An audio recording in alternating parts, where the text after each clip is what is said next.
1980. The day, okay. And then Ivor Hamilton, who is the VP of Catalog for Universal Music, which is obviously U2's label, and who has been working with the band off and on for 100,000 years. I was with the band back in 1980 at the Combo too. Okay, so we have lots of institutional memory here. So do you want to give away the, what is this for? This is for a pair of tickets for the show, courtesy of the Toronto Star, one of our sponsors here tonight. And I also want to acknowledge Boom is in the house. You saw Wayne Webster and Dave Potts. Thanks for coming out. And special thanks to Music Vaults, musicvaults.com, that's helping put this together tonight. So I hope you get a chance to go back and see the memorabilia that Bruce has brought up. And we've got lots of chances to purchase that too. So, Okay, Bruce, pull something out of that.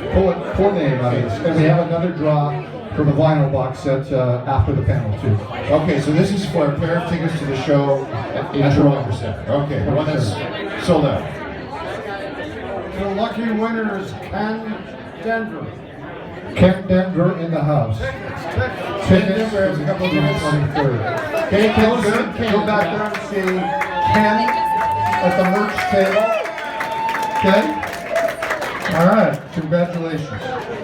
All right, we'll draw for the box set later on, right? Yes. Okay.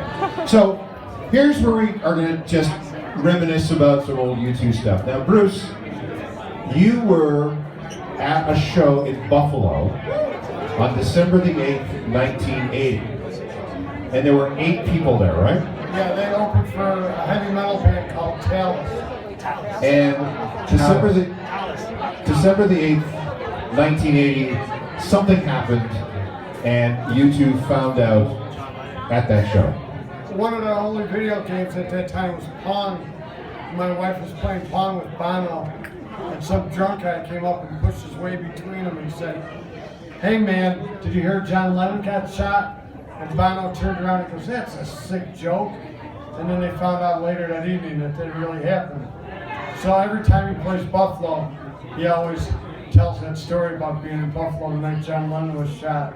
And then he came to Toronto the next night. Yeah, that was the Combo on December 9th, 1980. And I was at that show, as you mentioned earlier, there was 80 people there. It was a very snowy night. It was prior to the Boy album coming out. There was only a single in market, I Will Follow at that point. But 72 more people in Buffalo. I think people were in the know. There was somebody, how many people here remember the Record Peddler? Anybody remember that store here in Toronto? And there was somebody who worked at the Record Peddler, a woman by the name of Catherine McRae, who actually went on to be a professional designer and was just really into music. And she's like, "I think you should come and see this band. They're really going to be something." And she became really good friends with the band, and she's the only person I know who ever had real postcards from the Edge that she showed me in her collection. So it was an amazing, memorable night. We celebrated by driving my 1967 Firebird down University Avenue with the top down in a snowstorm to that show. Okay, Bruce, you've been to how many U2 shows do you think? Probably 150 to 200. Okay, it's not bad. And you have all those laminates. How have you become so tied in with the group? Well, I got involved with the band. I did national album promotion for Amherst DJ and Records. And we had another band from Ireland called Horselips. And their manager, Michael Deeney, called Paul McGuinness and said, "If you're putting out that album in the States, you should contact Could Be Wild, because they helped my band get a lot of airplay." So I got a call from Paul McGuinness. The import had been out. Actually, my wife worked at Home of the Hits, where Ivor used to buy all his imports. And my wife used to sell the import, and she gave everybody a money-back guarantee. She made people buy it and said, "If you don't like to sell it, you can bring it back, and I'll give you all your money back." And Bono always tells the story, as far as he knows, nobody ever returned the album for their money back. So that was my first involvement. Paul McGuinness wanted the band to get a little feel for the States. So he asked me to help set up some dates. So I set up like 10 dates between Boston and Cleveland so the band could just get a feel for the States. When was this? This was 1980. Actually, the day before John Lennon got shot, I took him to Niagara Falls, and there almost wasn't a U2 because they jumped over all the barricades. They were running down by the rapids where they could have fallen in, and all the park police came out and they were going to arrest the band. I go, no, they're from Ireland. They don't know any better. So I talked them out of arresting the band, and they'd probably saved my life with the band, because if I would have gotten arrested, that probably would have been the end of me working with them. But I also got to work with the band because there was a tip sheet out of New Jersey, Bill Hard, and I took Sandy Perlman, who produced The Clash and Blue Oyster Cult. We went to get a pick on the Blue Oyster Cult album, but all we talked to about was U2. So the following day, the president of Ireland in the U.S., Ron Goldstein, was doing a promo tour with Steve Winwood, and because he had Steve Winwood with him, he didn't want to talk about U2 in front of Winwood. So after Winwood left the building, he kind of snuck back in and he said, oh, and I got this other new band, U2. And Hard hits his head. He goes, not U2. And he goes, why, you have a problem with the band? He goes, I had 2 guys here yesterday, and for 2 or 3 hours, all they talked about was this band. So the following day, Ron Goldstein called me up. He goes, I don't know who the hell you are, but I want you working my record. So that was my second way to get involved with U2 before the album was released in the U.S. Pretty amazing story. Now, Bruce and I go way back.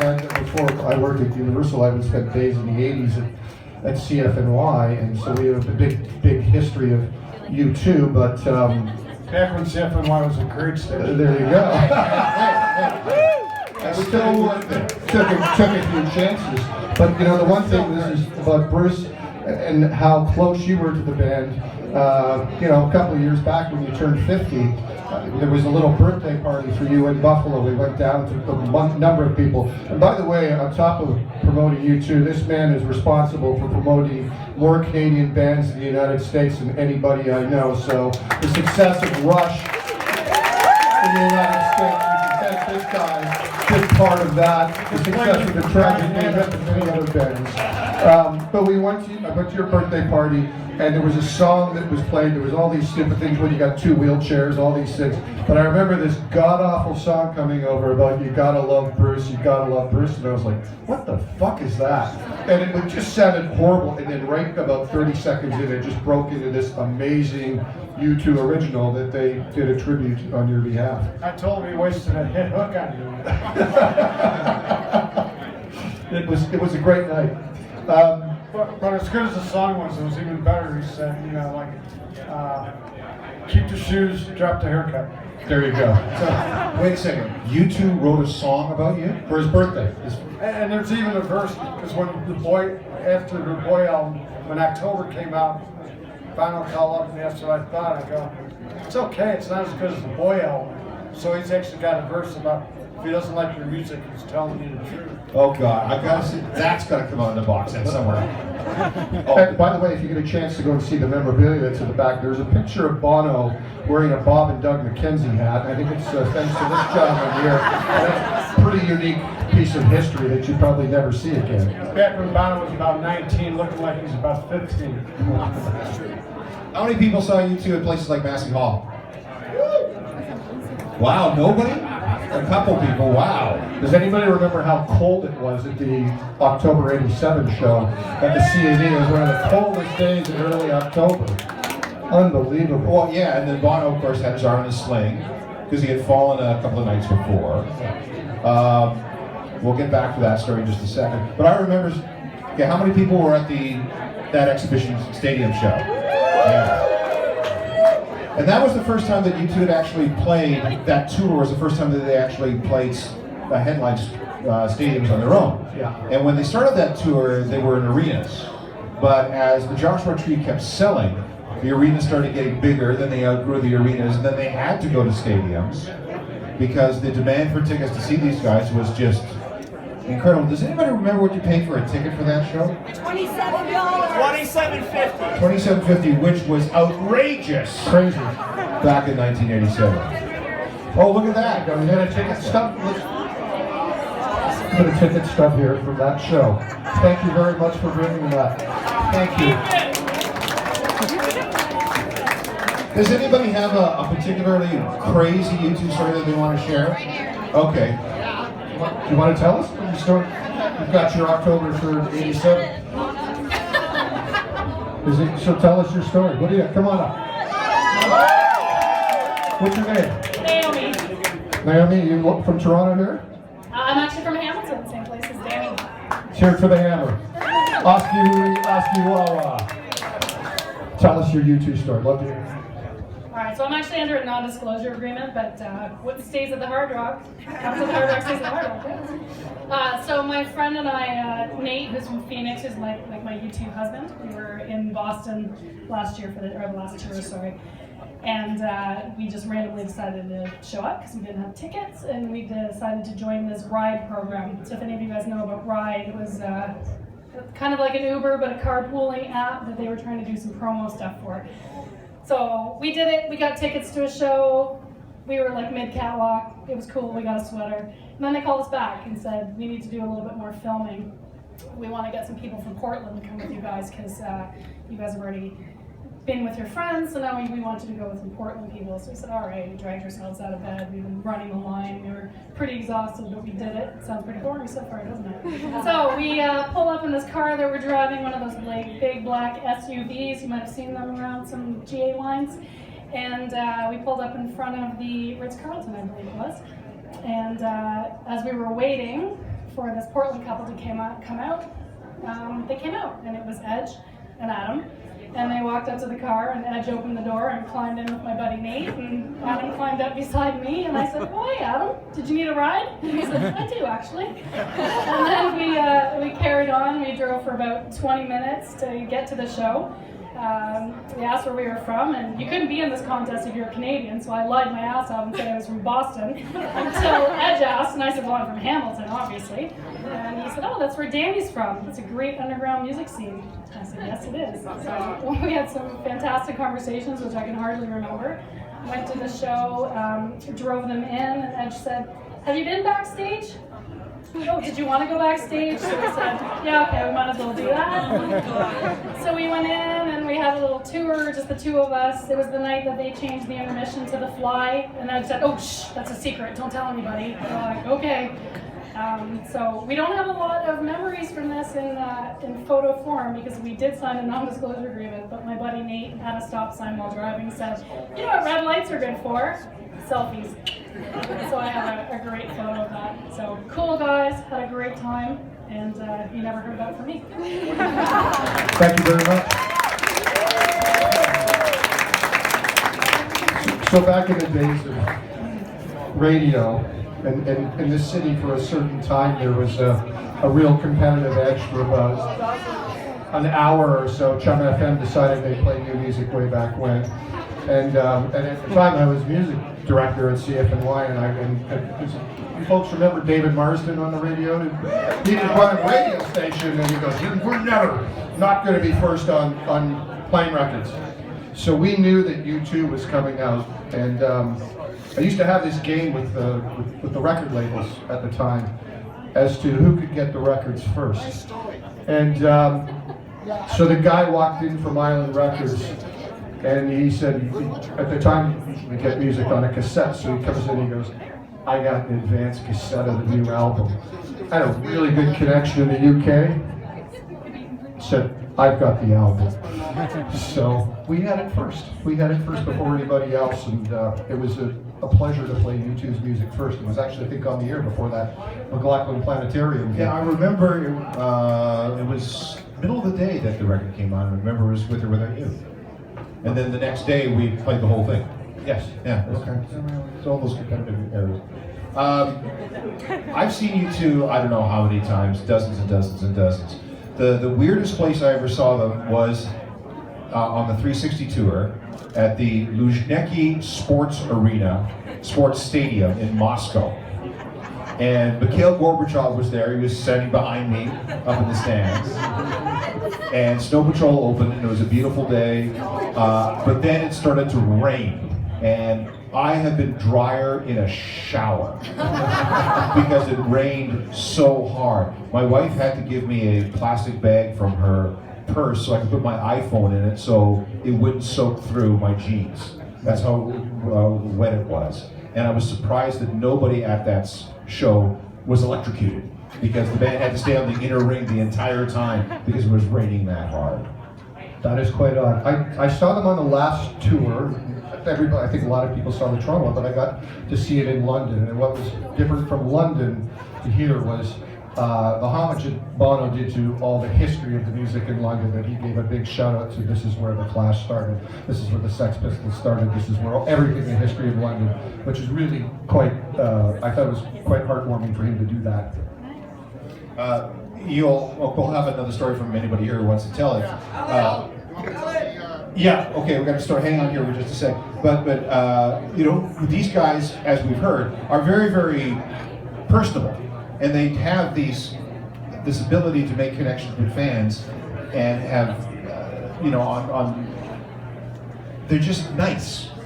And Edge, U2 is the kind of band that doesn't do radio IDs, where we ask them to do something. You know, say that they, you know, you're listening to such and such a radio station. This is Bono from U2, whatever. But we were doing something in Winnipeg in 1997. This is on the Pop Mart tour, and the Edge heard that I was from a radio station called The Edge. He says, "I want to do a radio ID for you." So he says, "This is The Edge, and you're listening to The Edge." No, wait, I got that wrong. This is The Edge, and you're listening to The Edge. And we ran that for years, and it was the only U2 ID that anybody in North America had, and it was because The Edge wanted to do it. Every time he sees me, he says, "How's my radio station doing?" Good one, Al. The amazing thing about that band, when they were as young as like 19 and 20, I think Larry was 18, the band had a vision, and they knew what they wanted to do, and they knew how to execute it. They were one of the best bands I ever worked with. You know, they'd go to any interview that you set up. They'd meet everybody, you know, at the show, and then, you know, after the show, I'd take them back to their hotel room. They'd take a shower, they'd catch a cab, and they'd go down to the college radio station, and then hang out till about 5 o'clock in the morning. And, you know, the band just was absolutely their best promotional team. You know, they, you know, and the amazing thing is that band, their circumstances have changed, but they're still the same four nice guys that they were back when I met them in 1980. A couple of years ago, I went to Dublin. My wife and I are both huge fans, and we decided that, okay, we're going to Dublin, we're going to go to the tourist office, and we're going to take a U2 walk, a U2 tour. Who wouldn't? So we go to the tourist office, and there's this guy behind the counter who says, "I would like to take a U2 walking tour." And he goes, "A what?" "I would like to take a tour of all the sites involving U2 in and around Dublin." I said, "Why would you want to do that for?" I said, "Well, because I come from all the way from Canada. I'm a big fan." He says, "We don't pay much attention to them here. I don't even know where they live." So we had to go online and found Bono's house, found the Edge's house, found Larry's house, and we're parked out front of Bono's home, south of Dublin, and his daughter Eve comes down the street with a bunch of friends, and she casts an eye at us and just gives us one of these, "There are more fans waiting for my father outside the front door." You been there? Oh, yeah. You know what I'm talking about there. All right, let's do another story. Anybody got one? Yes, one. It looks like we have two. Okay, you go first. First, I want to say thanks to the Hard Rock, Mr. Lanois, and Acrobats for making this whole night possible. It's an incredible once-in-a-lifetime event that it's pretty well once in a lifetime. We're going to really happen again, is it? No. Anyway, I, like most of you, subscribed to the vibe coming out of U2 right from 1979, 81, when Boy in October were flying around, and then War came out, and all my friends who thought I was insane finally realized what was going on. After the Unforgettable Fire show at the Gardens, I witnessed Bono pull somebody up to play, knocking on his door. And I was sitting up 30 rows up in the greens or whatever, and like pretty well anyone there, emotionally affected permanently. So the next morning, the family business was indirectly involved in the concert industry, and I did watch a lot of tickets, front row tickets and all that type of stuff, go to people that had connections, politicians, all that stuff. So I used those connections in '84 to get front row tickets for the '87 show. They looked at me like I was crazy, and I said, okay, and I got the front row tickets. That spring, U2 was touring in Ireland, England, and other places in Europe, and I had a couple bootlegs, and People Get Ready was the song that Bono was pulling people up to play, in Croke Park specifically. So, beginning of July, I went to summer camp, worked as a counselor, met a U2 freak buddy, gave him the bootleg, told him to learn People Get Ready, and we had a vision. So in my bedroom that day, I lifted him up and banged his head against the ceiling. We went to the show, and as Mr. Cross mentioned, Bono had fallen off the stage at Washington, D.C. about less than 2 weeks before, I think, and he had the sling on, and he asked, does anybody want to play guitar, which is a regular thing, as we all know. So I didn't lift him up, I pushed him forward. He got on stage with his patched up jeans. Bono had to show him the chords because he was a little shaky. He got the chords. And the one thing that needs to be mentioned what Al did, he sauntered out to that huge wing out to stage right, where the edge was, and he was a rock star with his strut. Jammed it out with the edge, came back, and pretty much a blur. I remember sitting in the car, as you recall, Al was freaked out, and I was freaked out. And the whole, it seemed like, a bunch of friends were coming by. It seemed like it was like a bit of like a bar mitzvah wedding situation. And it was all a blur. And then, miraculously, '87, right? Al goes to York University. About 3 weeks later, there's a guy with all the pictures. The Boss, John Cougar, Michael Jackson, and Alan Bono. And he bought the picture, so we have the picture.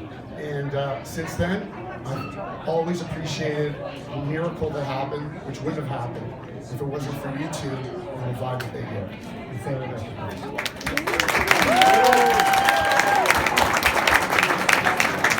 All right, yet another. My name is Joe Kelly, I'm from Toronto here, and my story is much more at arm's length than a lot of the great stories and the gentlemen that have been on the stage, not the least of which, Danny Lanois. Some friends of mine, McLaughlin Planetarium was mentioned a couple of times. So back in the time when they were touring the Unforgettable Fire, a lot of friends of mine were visionaries, and they went to Massey Hall, and I'm sure some of the real experts will know who was opening that night. Waterboys were opening. But I went to go see Laser Zeppelin, and song remains the same.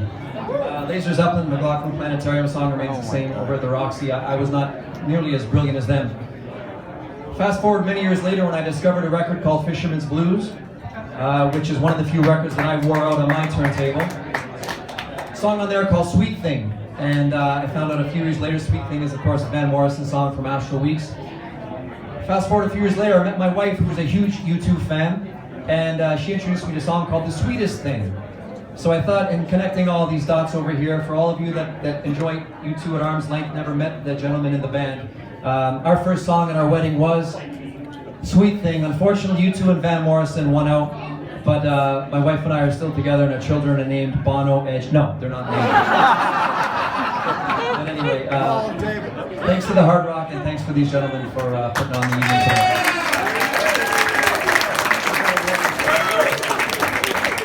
Speaking of weddings, I have two friends here tonight that got engaged at the Toronto show because they asked me if I could talk to Bono and announce their engagement on stage. So I said, I don't know. I said, if I see him, I'll ask him. So I asked him backstage, and he said, "Oh, of course I will." I figured, well, by the time he gets on stage, he'll forget. But sure enough, he went out to the small stage at the end, and he started. He goes, "I met a friend outside. He wants to propose to his girlfriend tonight, and I want to say, congratulations to Kate and Danny." And he announced their wedding on stage, and they're getting married in Ireland, and they actually invited me to come and be a guest of theirs.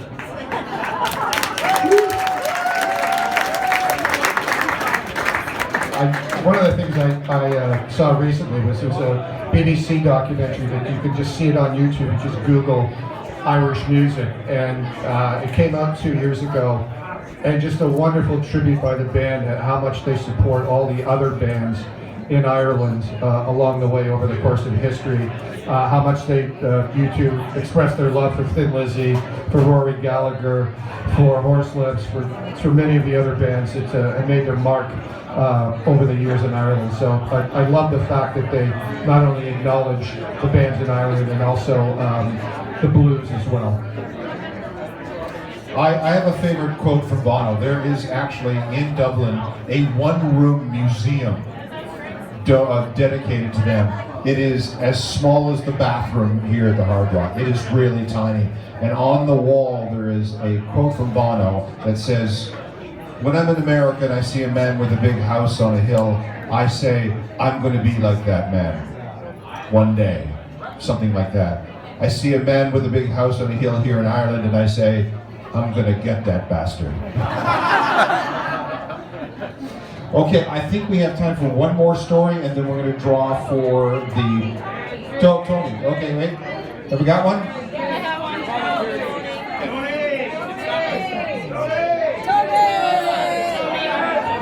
This guy, apparently you know. Two quick stories.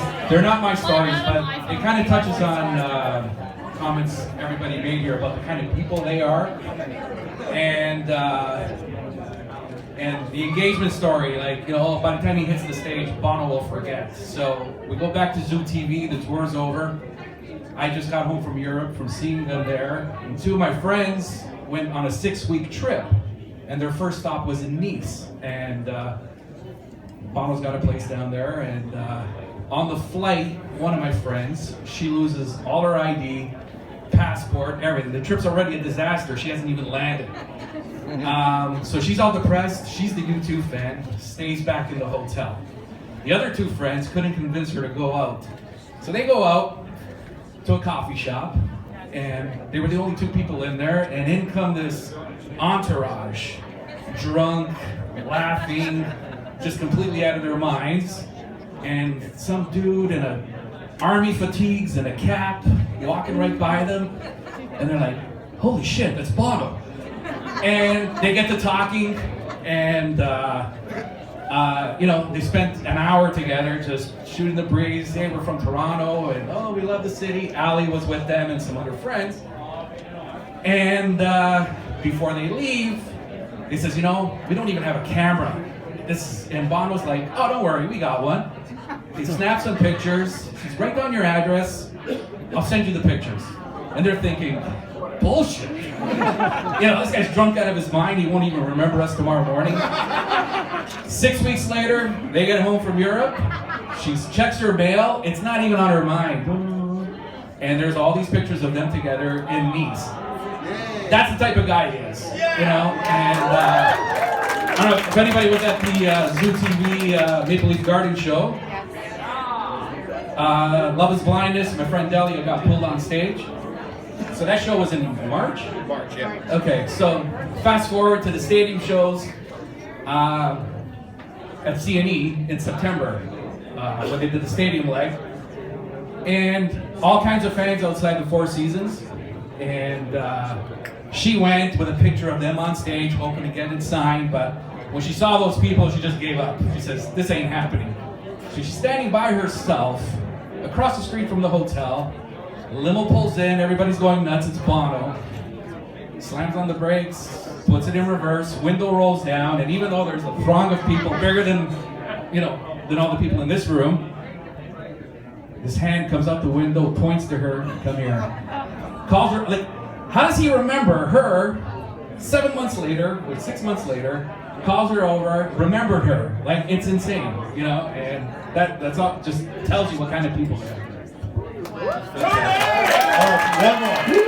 One more, and I'm going to draw I for want to the tell one bucket. story about the person Bono is. I had a massive heart attack in 2009, and he called the house every day to talk to my wife and say, what can I do, what can I do, what can I do? She goes, nothing, you can pray for him. He ended up sending me a check so I could pay my mortgage for next year when I couldn't work. And he does stuff like that all the time and doesn't talk about it, but you know, they're the real deal. And the only other person that did something like that was Gord Downey from the Hip.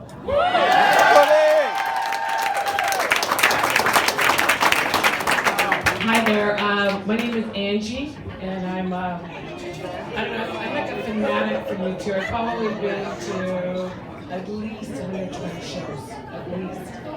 But anyhow, the story that I have to say is on behalf of my friend Keith, Kid Rock. He helped me meet Bono at a time when I was going through breast cancer. So what happened was, when I was going through, I got diagnosed with breast cancer, and whenever I went for chemo, I always played U2 music. That they just helped me heal. So at that point, U2 was doing an interview down at Masonic Temple. And so Keith called me up and said, you're not going to believe this, but I have a scoop for you, blah, blah, blah, blah, blah. Go down there at this time. Anyhow, so I just left work right away. My friend Jade and I, we went down there and waited, and all of a sudden, like, black limo pulls up, and it's Bono, right? And I remember it so distinctly because there was like a security guard there, and I was trying to jump over the fence, and he kept saying, ma'am, you cannot do that. You cannot jump over the fence. You can't do that. I'm like, I'm going to do that. I'm jumping over the fence. Anyhow, I was going totally crazy, and so I got to meet Bono, and he came over and said, hi, how's it going, blah, blah, blah, and he asked me, what's going on with you? Because I was bald at the time, and you could tell I was going through chemo, and I thought, you know, I love you guys so much, and you've helped me heal. You've helped me through my whole journey, and he was just totally amazing. Then the Edge came over and gave me a hug, and I got some. And at the end of it, there was a story about about how U2 helped me heal. It's in the Toronto Sun, and if you look it up, it's how U2 helped me heal, and Chiclayacos, and I can't even express how much it meant to me, and how my friend Keith really helped me meet my idol and helped me get through that. And I have a picture of myself and Bono, by the way, in my phone here. Cancer fucking sucks, Angie. I love you. But this is the ad of me, the ad how U2 helped me heal, that the Toronto Sun did, about how much I love U2 and how they helped me get through my journey.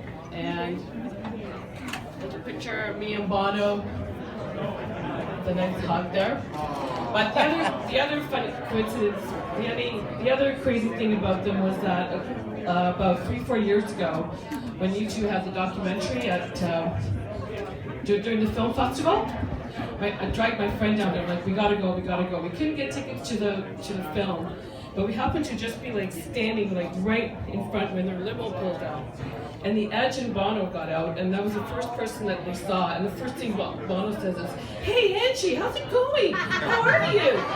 And then the Edge came over and it's like, hey, it's good to see you. Gives me a hug. I was like, oh my God. My friend goes, I would never have fucking, sorry, believe that if I hadn't have been there. But that's the kind of people that they are. And when I went to Dublin about 5 years ago, the first thing I did was go to their hotel, went to their house. I never got to see them again, but of course I'm going to their show in Toronto, June 23rd. Anyways, yeah, it's great, awesome. Thank you very much. All right. I'm back coming up in just a little bit. We are going to have a jam session after that. Everybody's welcome to stay. And right now we have a pair of, we have a draw for this box set that we apparently cannot talk about. What's seven But this is a super deluxe edition of Joshua Tree. Okay, so 7 discs plus a book plus Seven LPs. So it's a new thing. We're doing the vinyl. All the extras. All right, so this is just a straight draw. Everybody has their tickets. Bruce, would you pull something out and read the number?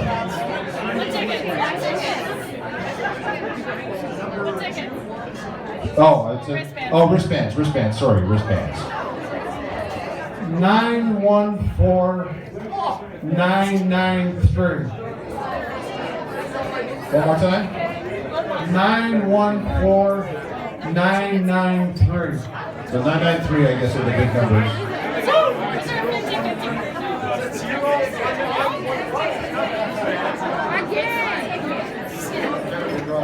Is this gentleman out over there? Do we have a winner? Okay, what's us? Where are these tickets from? We never got tickets. We don't know about tickets. It's not the wristbands, it's the ticket. It's definitely the tickets. Okay. How did you get the tickets? They were in the front. Okay. No, you just asked. I didn't know at first. All right. One. They're still. Last time 914993. Okay, wait. Some people are We'll down. do another one. All right. Well, gotta be Another here. one. Okay, Bruce. Pick another ticket. Nobody else. 893. You want to read it? Because I've got my damn glasses on. 915020. 020. Anybody? Oh wait, here comes somebody.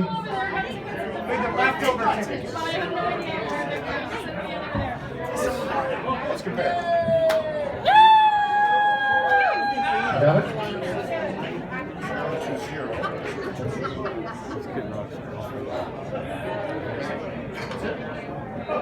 You got it? You're one number out. You're one number out. I'm sorry. No. Nobody's got tickets. I'm sorry.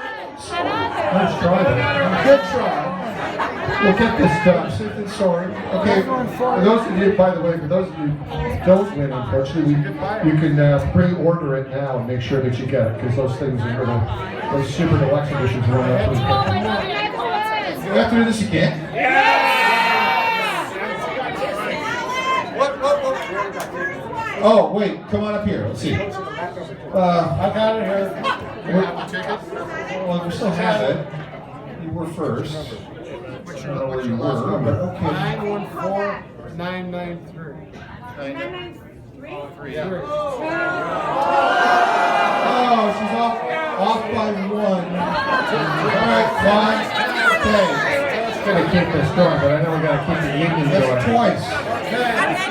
For the headshot, it's 914978.